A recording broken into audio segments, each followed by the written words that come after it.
TNA Wrestling crossed that line again and delivered Bound for Glory. The landscape of TNA has certainly changed. Question is it for the better? Well, we're going to get into that. Just a pre-warning before we go any further, and I've not done this before on TNA shows. I will be having a rant. Yes, I will. I don't know if it's because I've just watched Raw and something's happened on there that's upset me, but I don't know. But there's a few things. But nevertheless, Bound for Glory absolutely delivered for TNA and it set the landscape ready to change in the future. We'll get into that and a whole lot more. But first things first, it was the countdown to glory, the inspiration versus the Elegance brand, the Elegance brand getting their rematch. And we had a bit of a spat on Twitter or X with the Elegance brand. Maggie, Heather, I'm sorry. I predicted the inspiration to win. It was a prediction, not a spoiler. Although you could say it actually was a spoiler in this. Because look, the inspiration did pick up the victory. I thought the match itself was fine. Did it pull up any trees? No. There was a lot of people saying well, there's a lot of rumors out there saying the inspiration's contracts are up like many others apparently after Bound for Glory. So there was people saying they may have a change. It was great to see Ash come out by the side of the Elegance brand, as of course, with her situation. Basically, she's also basically said she's retired as well. So that's a bit of a shame. But TNA have opened up a door backstage for her, and I hope they keep her on somehow because for whatever reason, not being able to compete anymore is you know, not very nice. But just as she won the Knockouts Championship, maybe that was the reason they gave it to her as well. Maybe, but she deserved it anyway. Look, the Idolizer got the victory, but yeah, look, this was fine. It didn't. It also didn't get a lot of time. Now I don't know whether the Hall of Fame speeches went on. Mickey James and the beautiful people in the Hall of Fame was absolutely brilliant. By the way, that was free on the YouTube show. You could have watched that for free. It was so nice, so deserved for all three of those knockouts to get into the Hall of Fame as well. Big up TNA for that. So yeah, they had limited time perhaps to do this match as well, which probably didn't help. And that's why I'm saying the match was good. It didn't pull up trees, but that could have been a timing thing. Didn't get a long time. Maybe we'll see this in an episode of Impact. Maybe they'll have another match. No Impact this week, by the way. They're going to do an After the Glory special for everybody. But yeah, it did feel quite. I think the other thing on this is because we had a knockout every Hall of Fame. Every member of the every member of the Hall of Fame was a knockout, and then you come onto that match, which should have been a showcase really for the knockouts, and you give it such limited time. You kind of been like it felt rushed, and the right team did win, in my opinion, but it was just a little bit too short for my liking. Anyway, let's move on to the main card and the International Championship kicked off the show. Um, this was a fun start. Macklin and the new champion Kazarian. Kazarian not long beaten Macklin just a few short weeks ago. I think it was a turning point. Victory Road, sorry. Winning the international championship, and I loved it. Yeah, this was a really fun sprint, very heavy hitting with Macklin. You know what you're gonna get. Kazarian, such a great wrestler as well. He did a little nod to AJ Styles. I think done an Angel's Wings in this one as well. Had a weekend full of that, haven't we? With this, I feel as if they took the title off Macklin to give him this memorable moment at Bound for Glory. And I'm perfectly fine. So Macklin did win this with the KAI and regained the international championship, which was not something that I had predicted earlier on in the prediction show or the predictions that we put out on social media. But I'm perfectly fine with them taking it off Macklin and giving him this moment because he's one of the unsung heroes in TNA. It goes under the radar because of like what we've been seeing with the Trick and the Santanas and everything else. And he's kind of just been this steady rock underneath all of that that you don't always talk about. But Macklin fully deserved this moment at Bound for Glory, and hopefully it's a kickstart um, for him. The World Championship, I would love to see him with that. Frankie Kazarian always said that he was always going for the World Championship, and if he did win this, it would be a kind of, I'm not gonna say it's a stopgap, but he wouldn't, you know, it would be one of those things that he'd like win it on the way to the World Championship. So really enjoyable match. And well done again to Steve Macklin. Mr. Mayhem is back on top in TNA. A grudge match was next. Tessa Blanchard returns against Gia Miller. She had Jodie Fret at ringside, and Tessa Blanchard had Victoria Crawford at ringside. She was ejected early from this, from openly cheating. She really did as well. I tell you what, though, and Gia Miller, I had her down to win this, and I got this one wrong because it weren't Gia that won this; it was Tessa. Um, Gia Miller held her own in this. But what I will say is Tessa Blanchard, and I know she's controversial, but well, I've said this all along. In that ring, in TNA, in that knockouts division, there ain't many better than Tessa Blanchard. And she was brilliant. I like this. Um, Gia Miller gave the best that she could tonight. You know, I think I would like Gia Miller to wrestle more. And I think that's the kind of thing where she's been this backstage announcer for so long and like she hasn't had a lot of I would have even liked to have had some matches leading to this. Because I feel as if the only letdown was really that she hadn't had a lot of matches inside TNA's ring before we got to the match with Tessa Blanchard. I think that's the thing I would have liked her to have done, and it may have made that match a little bit more better. But given what they got and having Tessa in there and Gia Miller giving as good as they got, it was perfectly fine. I enjoyed it. I just feel as if it would have been better if, yeah, she had a bit more time or a couple more matches under her belt before she went in there with Tessa. But who knows if that feud is over? We may get it. We may get her teaming with Jodie Fret against Victoria Crawford and Tessa Blanchard. But I have a feeling that Tessa Blanchard eyes are firmly on the knockouts prize. We will see, of course. Okay. Call your shot gauntlet match time. The 20 person, sorry. Call your shot gauntlet. I'm going to reel off the people in this match. We had Lei Yingli, we had Myra Slade, we had Ryan and Nick Nemeth, we had Cedric Alexander, we had Rich Swann, we had AJ Francis, we had Saint from Sinner and Saint, we had the BDE. We also had, as one entrant, all three members of the Rascals. Danny Luna, Eric Young, Jake Something, Rosemary, the hometown man in his hometown. Watch the interview below in the playlist. Go and find it. It was a great one. Zach Clayton, Jodie Fret. She, well, she was in it, but she wasn't in it. She got taken out by Frankie Kazarian before she could get to the ring. So Frankie Kazarian took her place. Santino Marella was in there. Matt Cardona was in there. And of course, number 20 was always going to be Mance Warner in this. And it started, took a bit of time before we got an elimination. But AJ Francis kind of went on a spell. He eliminated Myra Slade. He eliminated Lei Yingli. I was disappointed with that one straight off the bat because Lei Yingli is someone that I think should have been in there nearer the end of this. He then eliminated his own partner, Rich Swann. Rich Swann was sort of like they had this little hug thing, and then he turned it around and eliminated him, which I thought was quite interesting. But then AJ Francis, was then eliminated by BDE and the Rascals, which was quite good. Saint was eliminated by Eric Young. Now, he'd already cleansed these guys. He hit a sick power driver on the ring apron to eliminate Saint, by the way.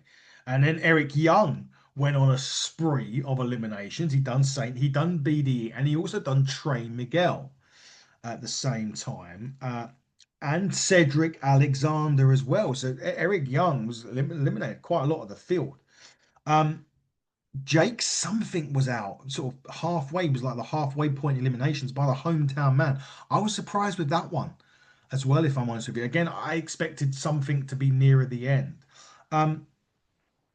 Rosemary was eliminated by Danny Luna. We had Danny Luna being eliminated by the hometown man. Kazarian got eliminated by Santino Marella, kinda. We'll come back to that. Zach Clayton got eliminated by Matt Cardona. Myron Reed got eliminated by by both Nick and Ryan Nemeth. Zachary Wentz got eliminated by the Nemeths.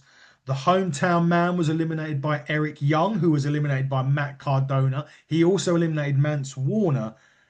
Ryan Nemeth was eliminated by Nick Nemeth. There we go. And Matt Cardona was eliminated by Frankie Kazarian, who actually was never truly eliminated in this either. Santino was also eliminated by Nick Nemeth earlier on, by the way, after he eliminated Frankie Kazarian. So it ends up, so once you've had the eliminations and you're down to two, it then goes into a one-on-one match with the person that picks up the pinfall getting the win. However, this is where things get a bit confusing because you've got Kazarian who's just about to suplex, who does this superplex off Nick, suplexes Nick Nemeth off the top rope. Their legs come together, they pin each other for the 1, 2, 3. They both run off and say they're the victory of this. And they're basically giving it to both of them.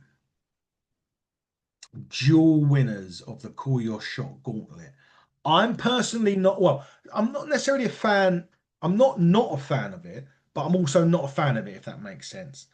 I love the match itself. The match itself was a ton of fun. The crowd didn't like this either. Now I'm fully on board with dual winners. I just feel it would have made more sense if maybe a Nick Nemeth won it, and then maybe like a Lei Ying Lee or a Danny Luna wins it, because then one of them could have had a shot at the knockouts and one of them could have had a shot at the men's championship. I feel as if that would have worked better. Just a combination of knockout and one of the men would have worked better. And don't forget, Kazarian hasn't long lost the call shot. He only cashed it in a couple of months ago. So he was still kind of already, he'd already had this call your shot gauntlet, and now he's got it again. Nick Nemeth, not so much of a problem because it's been a while since he's been on the main event scene, but I just feel like I didn't necessarily mind the duel. I just weren't happy with the two people that won it. I really felt as if they could have done, maybe even given it to Jake something and Danny Luna or someone, just something, just, where we've got two people who perhaps haven't been there. So the decision to give it to both, I was okay with. The people that they gave it to, or the two people that were in there at the end, I didn't feel needed it. That's my opinion on it. And look, I'm sure if something happens, we'll get into what happened near the end, but unless something drastically changes with this, and it could do, yeah, I don't know well, we obviously don't know what's going to happen in the future. At the moment, both Nick Nemeth and Frankie Kazarian are dual holders of the Call Your Shot Gauntlet, meaning they both get an opportunity to go for the championship. Like I said, the dual bit, fine. The people that have got it, not so much. But we'll see. Look, we'll have a go. Who knows what can happen in the future, right? Anyway, back to championship action, and the Knockouts Championship was next. It was Kalani Jordan from NXT against Indy Hartwell. Um, and this was a surprise for me. I had this one down um, as a title change. It didn't happen. Kalani Jordan ended up winning with the split-legged moonsault. With this, I don't know, it just kind of seemed in one gear. Normally with championship matches, it will start, it maybe starts, maybe sometimes it starts quick. You have that moment in the middle and you build up to something. This just kind of flatlined for me. I was expecting it, even with the flatline, I was expecting it to go like this with Indy Hartwell winning the Knockouts Championship. But when that didn't happen, I wasn't that I was disappointed with the fact that Kalani Jordan had won. I just felt like I said, that it just kind of stayed like this. You sometimes, as I say, sometimes you go like this and you have that and then it goes up. Or sometimes you start it up here, you bring it down and you send them back up. It was just this. And I just felt like from a championship perspective, I expected more. That was what it was. It didn't, and I didn't give it. But hey, look, it is what it is, right?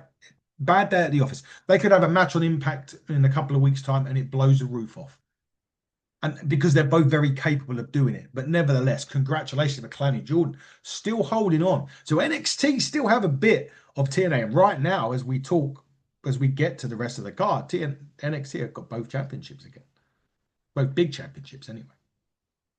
So yeah, interesting. But now we move on to Hardcore War.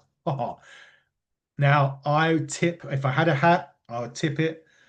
Both of these teams went to war on this.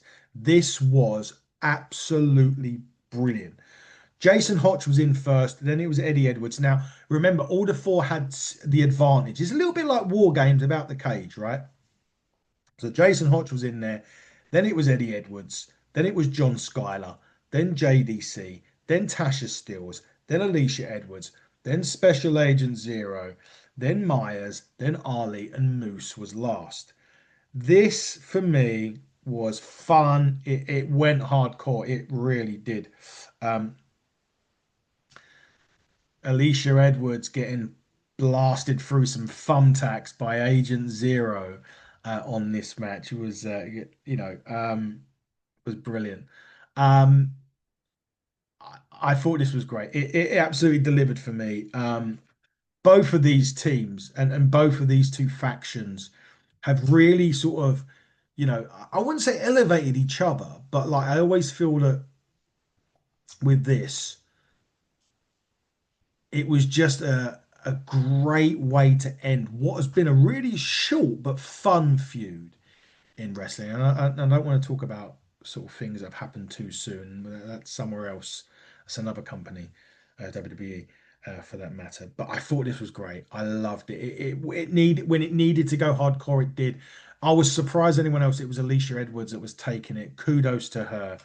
But what I did love was we were in Massachusetts, right? Eddie Edwards started this match as well, and it was only fitting that Eddie Edwards would finish the match with a barbed wire Boston knee party to pick up the victory and give it to, well, the system rolls on. Now, the interesting thing is here, and I get there were some people are saying, well, I didn't really know who to cheer for because the system was so like they were taking over TNA at one point, and now all of a sudden all the four come in, and we're kind of like got to cheer these guys that we hate. I thought that was great. I will be interested to see what happens next though, because the system have been around a while. All the four haven't been around too long. The system have been around for a number of years, so I will be interested to see what happens to the system after this. I think all the four are just fine. Leave them as they are, but the system, I don't know. We'll have to wait and see. Right. Here comes the rant, guys. And I hate it. And I hate having to do it, especially on this match. It was the X Division match between Leon Slater and Jevon Evans. The match itself, incredible. Absolutely incredible. It hit a home run. The match hit a home run.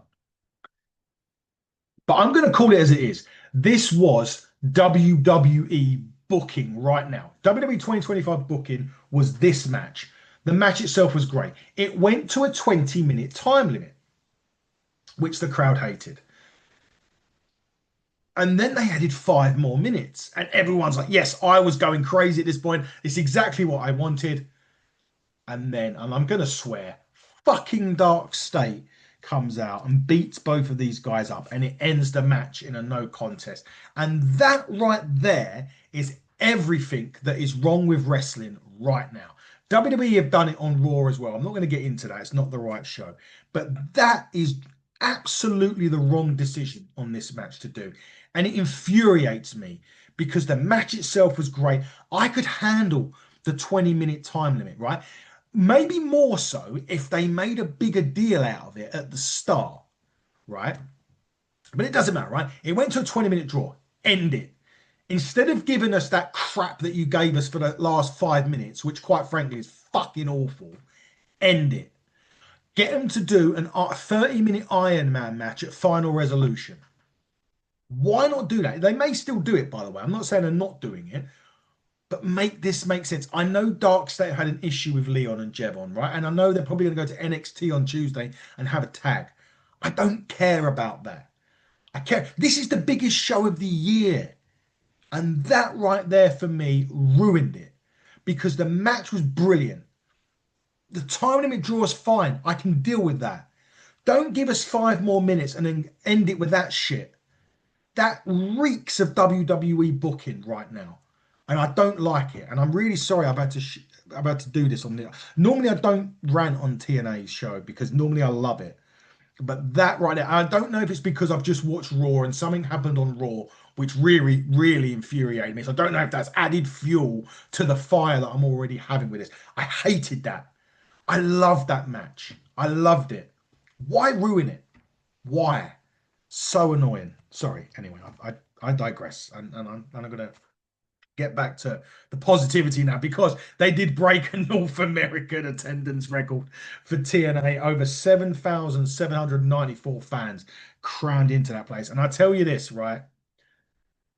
That is testament to the work that they're doing. But when you have a finish like that, when you have a finish like you just done, you're not going to get that again because people are going to be annoyed. You've got to think about this now. Chris Bay come out and announced this, by the way. But again, you're not going to get those attendances if you're putting on stuff that you've just done there. I'm sorry, you're not.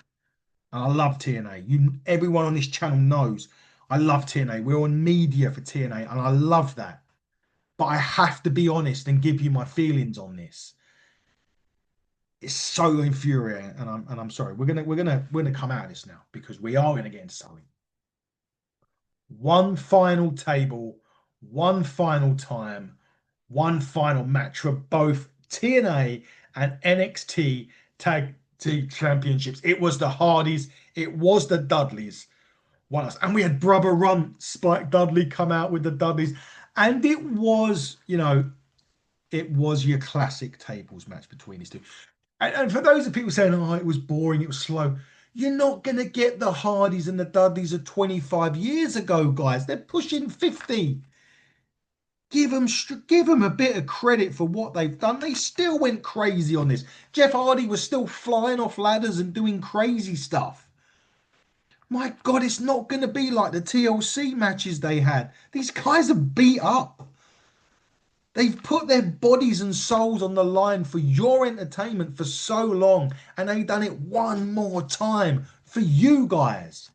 At least show them respect.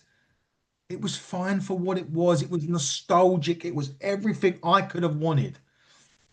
Maybe I'm being selfish because it was everything I could have wanted. I loved it. I loved it one final time. Jeff Hardy, they both put it was like a perfect end. Bubba Ray was getting up. He knew it was over. And Jeff and Matt put him through that table one last time. And I tell you what, the end of this match, all four men hugging, the Dudley boys giving their boots to the Hardy boys. Jeff Hardy looked like he was crying at the end of this match. That right there is what wrestling is all about. Four legends, four Hall of Famers giving it everything one final time. And again, I would take my hat off if I had one. Bubba Ray and Devon, thank you so much for giving us endless years of entertainment, whether it was fighting fans at ECW, your debut in WWE, your TLC matches, your title runs, your aces and eights, anything that you've given us over the last 20, 30 years. Thank you. And of course, congratulations to the Hardy Boys, and we'll see more of you on TNA and NXT in the future. And I'm really looking forward to that. And it was a fitting end. Main event time, folks. We got there. Rants and everything else aside, we got there. Main event, Trick Williams, Mike Santana, TNA World Heavyweight Championship. Fantastic. It over. I was expecting big things and it even topped that. It was a brilliant end to the show and it ended in the right way. Mike Santana picking up the victory with the spin the block on Trick Williams to give us a new TNA World Heavyweight Champion. The title is back home, and I couldn't think of anyone more deserving to win that than Mike Santana. You've seen his story. His story has panned out on TNA television for the last 12 to 18 months. You've seen it. He has clawed. He has fought blood, sweat, tears, you name it. He was bleeding in this match. You name it, he went through it. He is now the face of TNA wrestling, and I could not be happier for Mike Santana. However, we did then potentially get a cash in. Nick Nemeth was ready to do it. He was going to cash it in. Lights out. The all too familiar strum of the guitar from Elijah. Elijah returned to TNA, smashing Nick Nemeth over the head with the guitar. Frankie Kazarian was still trying to cash that thing in as well, but he didn't have the Call Shot trophy to do it. So I don't know how they're going to do that. Mike Santana knocking him out the ring, and then with his family at the end. So fitting for Bound for Glory to go off the air with Mike Santana holding the gold in TNA wrestling. Overall, a really, really good night from TNA. Yes, there was a big down point for me with that, kind of two down points. To call your shot Gauntlet, I can live with that. I can't live with the ending of the Slater and Jevon Evans match. But all things considered, at the end of the day, solid TNA pay-per-view. I'm looking forward. There's no impact this week. You'll be seeing After the Glory with interviews and highlights from Bound for Glory this week on TNA. So we're going to have a TNA break for a week, maybe, or two. But still, UK and Ireland fans, download TNA Plus. There is a new VIP tier that you can watch. Well, you could have watched Bound for Glory if you'd done it quick enough. But for $9.99 a month or for $99.99 a year, you can watch every TNA Impact, every special, every PLE, the archives going through the times on TNA Wrestling. Get it downloaded, get it subscribed. For those of you in America, do it already if you haven't done. We'll be back with TNA when it returns to the television. But until then, everybody, cross the line and stay safe.